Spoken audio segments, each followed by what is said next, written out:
Thanks, guys. Over 800 members of the Yale community flooded Commons to have their cheeks swabbed for this year's Mandy Schwartz Marrow Registration Drive. Most of these students will never be contacted, but for the few who are, this 10-minute process could be the first step in a life-changing experience. When John Oppenheimer found out in October that he had been matched as a potential bone marrow donor, he could hardly believe it. I got the call, and I was just shocked, really. The first thing that went through my mind was I have to do this. I have to help someone out, and especially because it's so easy. So it was really a no-brainer for me. John is the football team's starting center and was originally contacted as one of 4 potential matches. A follow-up test determined that John was in fact the best fit, and after being medically cleared for the procedure, John traveled to New York to make his donation in January. It was just an easy blood test. They do blood apheresis now rather than the surgery, taking the marrow out physically. Just hooked up to needles for 5 hours. Wasn't painful at all. They took blood out one arm through a machine to separate the cells in the cells and in the other. So it was a really easy, painless experience. The drive is held in honor of Mandy Schwartz, a former forward on the women's hockey team. Schwartz passed away in April 2011 after a 3-year battle with leukemia. In the 5 years that the drive has been held, almost 4,000 people have been registered and 17 matches have been made. So I think this year our main goal was to really get people to know what Mandy's story was and what she means to us and why it's important to keep her legacy alive. The bone marrow drive was originally the brainchild of the football team in 2009. When the team found out that Schwartz was in immediate need of a donation, the cause gained momentum and the women's ice hockey team jumped on board.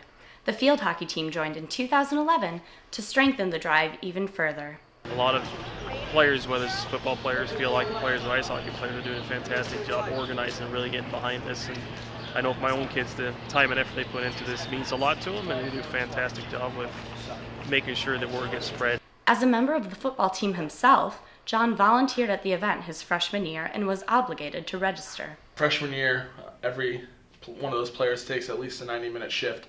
The first thing you do is sign up.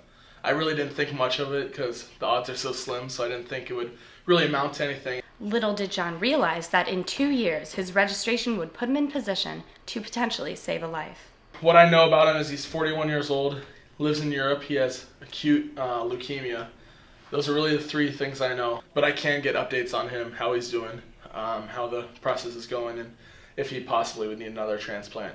It was the football team's first donor match in its 5 years of participating in the program. We're very, very happy. Here's our first football match. Well, I know they were definitely really proud that finally someone on the team was a perfect match. Me being the first football player really brings it home to the team. Since being selected as a match, John has become an important publicity figure for the drive, in part because of his endless outreach efforts. Many people are hesitant about it, so I was able to talk to them about my experience and just let them know how easy it was. So hopefully people can take away from my experience just knowing that it's really meaningful and not a hard process at all. It was a big feature for our publicity is telling John's story, and he's definitely someone who can testify for how easy of a procedure this is. John's donation is one of several that have contributed to Mandy Schwartz's growing legacy. We all have a purpose here on Earth, and that was probably Mandy's purpose.